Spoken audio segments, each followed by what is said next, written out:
Hello students और BA first year economics paper first में आज हमारा टॉपिक है number second constant return to scale यानी कि पैमाने का समता प्रतिफल। इससे पहले हमने कल पढ़ा दिया था। आज सुनिए। जब उत्पादन के साधनों की मात्रा में वृद्धि करने पर उत्पादन में उसी अनुपात में वृद्धि होती है तो उसे पैमाने का समता प्रतिफल कहते हैं। जैसे उत्पादन के साधनों की मात्रा में 10% वृद्धि करने पर उत्पादन की मात्रा में भी 10% वृद्धि होती है। पैमाने के समता प्रतिफल का उदाहरण द्वारा स्पष्टीकरण। पैमाने के समता प्रतिफल का स्पष्टीकरण सारणी 3 की सहायता से किया जा सकता है। ये सारणी 3 दे रखे हैं, इसमें पैमाने का समता प्रतिफल रुपए में ये स्थितियाँ स्थिति 1, स्थिति 2, स्थिति 3। श्रम प्लस पूंजी में 1 + 1, 2 + 2, 4 + 4। उत्पत्ति की मात्रा में 1, 2, 4। कुल लागत यानी कि टीसी में 20, 40, 80। औसत लागत एसी में 20, 20, 20। सीमांत लागत एमसी में 20, 20, 20। इसमें सुनिए। पिछले उदाहरण की भांति यहाँ भी श्रम व पूंजी की प्रति इकाई लागत 10 रुपये मानी गई है। उपयुक्त सारणी के अंकों से स्पष्ट होता है कि श्रम व पूंजी की मात्रा दोगुनी कर देने से उत्पादन भी दोगुना हो जाता है। इससे कुल उत्पादन भी दोगुनी हो जाती है, लेकिन औसत लागत प्रति इकाई 20 रुपये रहती है, जो सीमांत लागत के बराबर रहती है। कुल लागत टीसी एक सीधी रेखा के रूप में बढ़ती है। पैमाने के बढ़ते हुए प्रतिफल की अवस्था कुछ समय तक ही रहती है।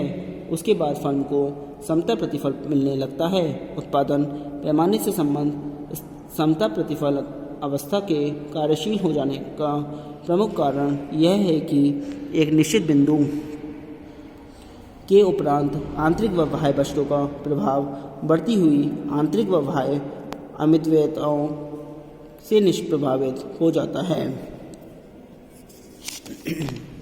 अब नंबर 3 है डिक्रीजिंग रिटर्न्स ऑफ स्केल यानी कि पैमाने का ह्रासमान या घटता हुआ प्रतिफल। जब उत्पादन के साधनों परतों की मात्रा में वृद्धि करने पर उत्पादन में सबसे कम अनुपात में वृद्धि होती है तो उसे पैमाने का ह्रासमान या घटता हुआ प्रतिफल कहते हैं। जैसे उत्पादन की साधनों की मात्रा में 10% वृद्धि करने पर उत्पादन की मात्रा में 10% से कम वृद्धि होती है। इस प्रकार जब उत्पादन के स्तर को सर्वोत्तम बिंदु के उपरांत बढ़ाया जाता है तो आंतरिक बाह्य अमितव्ययताओं के कारण परिणाम स्वरूप पैमाने की घटती हुई प्रतिफल अवस्था कार्यशील होती है और प्रति इकाई उत्पादन लागत बढ़नी शुरू हो जाती है। पैमाने के ह्रासमान प्रतिफल का उदाहरण द्वारा स्पष्टीकरण। पैमाने के प्रतिफल का स्पष्टीकरण सारणी 4 की सहायता से किया जा सकता है। सारणी 4 देखिए, याद रखिए। पैमाने के ह्रासमान प्रतिफल रुपए में स्थितियाँ, इसमें स्थिति श्रम प्लस पूंजी, फिर कुल उत्पत्ति इकाइयाँ, कुल लागत, औसत लागत एसी, सीमांत लागत एमसी। स्थिति 1 में दे रखा है 1 + 1, फिर 1, कुल लागत 20, औसत लागत 20.00, सीमांत लागत 20.00। स्थिति 2 2.22, 2.2, 3, 40, 13.33, 10.00। स्थिति 3 4 + 4 12, 80, 6.67, 4.44। स्थिति 4 8 + 8 24, 160, 6.67, 6.67। स्थिति 5 16.16, 40, 320, 8.00, 10.00।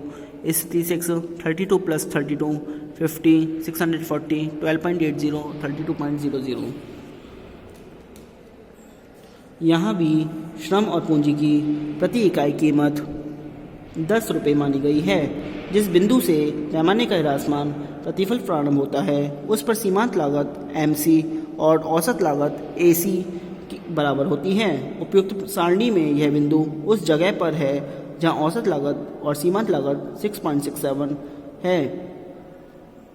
सीमांत लागत व औसत लागत के बढ़ने पर सीमांत लागत MC और औसत लागत AC के ऊपर होती है। अब आता है causes for application of law of diminishing returns, यानी कि पैमाने के ह्रासमान प्रतिफल के लागू होने के कारण पैमाने के समता प्रतिफल के पश्चात एक फर्म को अंत में पैमाने के घटते हुए प्रतिफल प्राप्त होंगे। इसके लागू होने के कारणों पर अर्थशास्त्री एक मत नहीं है। कुछ अर्थशास्त्रियों का मत है कि एक साहसी एक स्थिर और अविवाद साधन है। दीर्घकाल में यद्यपि सभी साधनों में वृद्धि की जा सकती है, परंतु साहसी की संख्या नहीं बढ़ाई जा सकती। साहसी और उसके निर्णय लेने की क्रिया अविभाज्य है। इस मत के अनुसार पैमाने के घटते हुए प्रतिफल परिवर्तनीय अनुपातों के केवल विशिष्ट रूप ही है। कुछ अन्य अर्थशास्त्रियों का मत है कि पैमाने के घटते हुए प्रतिफल के लागू होने के कारण विशाल स्तरीय प्रबंधन की कठिनाइयाँ एवं जटिलताएं हैं। एक सीमा के बाद फर्म के विकास के साथ प्रबंध तथा समन्वय की कठिनाइयाँ इतनी बढ़ गई हैं कि वे श्रम विभाजन तथा विशिष्टीकरण के सभी लाभों को समाप्त कर देती हैं और पैमानों के घटते हुए प्रतिफल प्राप्त होने लगते हैं।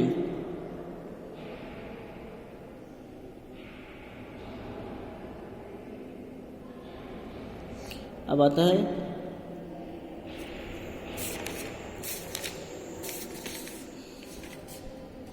क्लासिफिकेशन ऑफ कॉस्ट, लागत का वर्गीकरण। इसमें सुनिए, विभिन्न अर्थशास्त्रियों ने लागत को प्रमुख रूप से निम्न रूपों में वर्गीकृत किया है। नंबर फर्स्ट है मनी कॉस्ट, यानी कि मौद्रिक लागत। सामान्य रूप से किसी वस्तु के उत्पादन में विभिन्न उत्पत्ति के साधनों के लिए उत्पादक जो मुद्रा व्यय करता है उसे उत्पादन की मौद्रिक लागत कहते हैं, परंतु आधुनिक अर्थशास्त्र में मौद्रिक लागत का अर्थ अधिक व्यापक है। इस लागत में निम्न 3 प्रकार की मदें शामिल होती हैं। नंबर 1 एक्सप्लिक्ट कॉस्ट, यानी कि व्यक्त लागतें। व्यक्त लागतें वे लागतें हैं जो कि एक उत्पादक स्पष्ट रूप से विभिन्न साधनों को खरीदने में व्यक्त करता है। इन व्यक्त लागतों में 3 मदें सम्मिलित हैं। उत्पादन लागतें, जैसे माल की कीमत, मजदूरों की मजदूरी, प्रबंधकों का वेतन, उधार ली गई पूंजी का ब्याज और भूमि तथा भवनों का किराया आदि। विज्ञापन विक्रय लागतें, जैसे विज्ञापन पर व्यय तथा बिक्री संबंधी व्यय। अन्य लागतें, जैसे बीमा व्यय, सरकार को दिया जाने वाला कर इत्यादि। ये सब लागतें व्यक्त लागतें कहलाती हैं। इन्हें भुगतान की गई आदतों, व्यय लागतों तथा परिवहन लागतों के नामों से भी पुकारते हैं।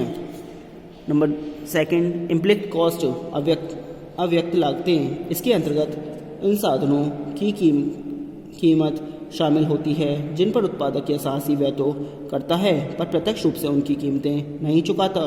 संक्षेप में अव्यक्त लागत वह है जिसका भुगतान फर्म द्वारा फर्म के स्वामी को किया जाता है, जैसे निजी पूंजी पर ब्याज, निजी वेतन इत्यादि। अव्यक्त लागत को अस्पष्ट लागतें, अखर्च लागतें व निहित लागतें भी कहते हैं। व्यावहारिक जीवन में उत्पादक स्पष्ट लागतों को प्रायः उत्पादन लागत में शामिल नहीं करते। अब नंबर 3 है नॉर्मल प्रॉफिट्स, यानी कि सामान्य लाभ। यह लाभ का वह स्तर है जो किसी उद्यमी को किसी उद्योग में बनाए रखने के लिए केवल पर्याप्त है। दूसरे शब्दों में, यदि किसी उद्योग विशेष में फर्मों को केवल सामान्य लाभ प्राप्त होता है तो उसमें नई फर्मों के प्रवेश करने या पुरानी फर्मों के उद्योग से बाहर जाने की कोई प्रवृत्ति नहीं होगी।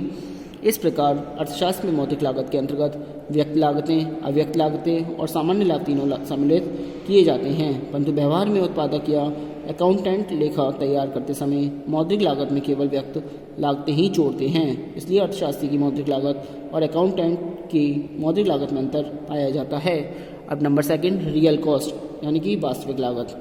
वास्तविक लागत का अर्थ उन सब कष्टों, प्रयत्नों तथा त्याग से है जो किसी वस्तु के उत्पादन में उठाने पड़ते हैं। सरल शब्दों में, यदि X वस्तु के उत्पादन में Y वस्तु के उत्पादन की अपेक्षा तिगुना कष्ट तथा त्याग होता है तो X वस्तु की कीमत Y वस्तु की कीमत से तिगुनी होगी। प्रोफेसर मार्शल ने वास्तविक लागत की परिभाषा इस प्रकार दी है, किसी वस्तु के उत्पादन में प्रत्यक्ष अथवा परोक्ष रूप से लगने वाले विभिन्न प्रकार के श्रमिकों का पारिश्रमिक तथा उसमें काम आने वाली पूंजी की बचत के लिए किया जाने वाला त्याग अथवा प्रतीक्षा उस वस्तु की वास्तविक लागत को बताते हैं। नंबर 3 आता है अपॉर्चुनिटी कॉस्ट, अवसर लागत। कष्ट तथा त्याग पर आधारित प्रतिष्ठित अर्थशास्त्रियों की संदेहात्मक तथा दोषपूर्ण वास्तविक लागत के विचार को आधुनिक अर्थशास्त्रियों ने परित्याग कर उसके स्थान पर अवसर लागत की धारणा प्रस्तुत की है। अवसर लागत को वैकल्पिक लागत, अल्टरनेटिव कॉस्ट, विस्थापित लागत, डिस्प्लेस कॉस्ट, हस्तांतरण आय, ट्रांसफर अर्निंग अथवा हस्तांतरण लागत, ट्रांसफर कॉस्ट आदि नामों से पुकारा जाता है। अवसर लागत की व्याख्या निम्नलिखित रूपों में की जा सकती है।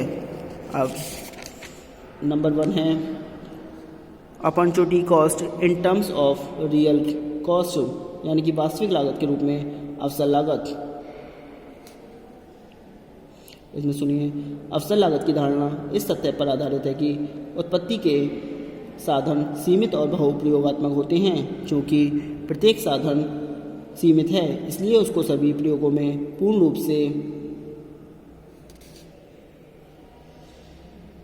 से प्रयुक्त नहीं किया जा सकता है। समाज की दृष्टि से उसको किसी एक उद्देश्य के लिए प्रयोग करने का अर्थ है उसको अन्य उद्देश्य में प्रयोग करने का अवसर त्याग करना पड़ेगा। किसी एक वस्तु के उत्पादन की लागत वस्तु की वे मात्राएँ हैं जिनका हमें त्याग करना पड़ रहा है, अतः वह लागत जो किसी साधन को उसके वर्तमान कार्य में लगे रहने के लिए प्रेरित करती है अवसर लागत कहलाती है। संक्षेप में, किसी एक वस्तु के उत्पादन की लागत अन्य वस्तुओं की वे मात्राएँ हैं जिनका हमें त्याग करना पड़ रहा है। बंदूक बनाने की अवसर लागत मकान की वह मात्रा होगी जो बंदूक बनाने के लिए साधनों के प्रयोग के कारण हम पैदा नहीं कर सकेंगे। बंदूक और मकान बनाने के लिए साधन चाहिए, साधन सीमित हैं, इसलिए हम बंदूक बना सकते हैं या मकान। इस प्रकार उत्पादित वस्तु की लागत को उसमें लगे साधनों में व्यक्त न करके उस वस्तु को व्यक्त किया जा सकता है जो उत्पन्न नहीं की जा सकती है, या उत्पन्न न की जाने वाली वस्तु इस प्रकार का खोया अवसर है। अब नंबर 2 है opportunity cost in terms of money cost. ये आपको हम कल कराएंगे। आज के लिए इतना ही। Thank you very much.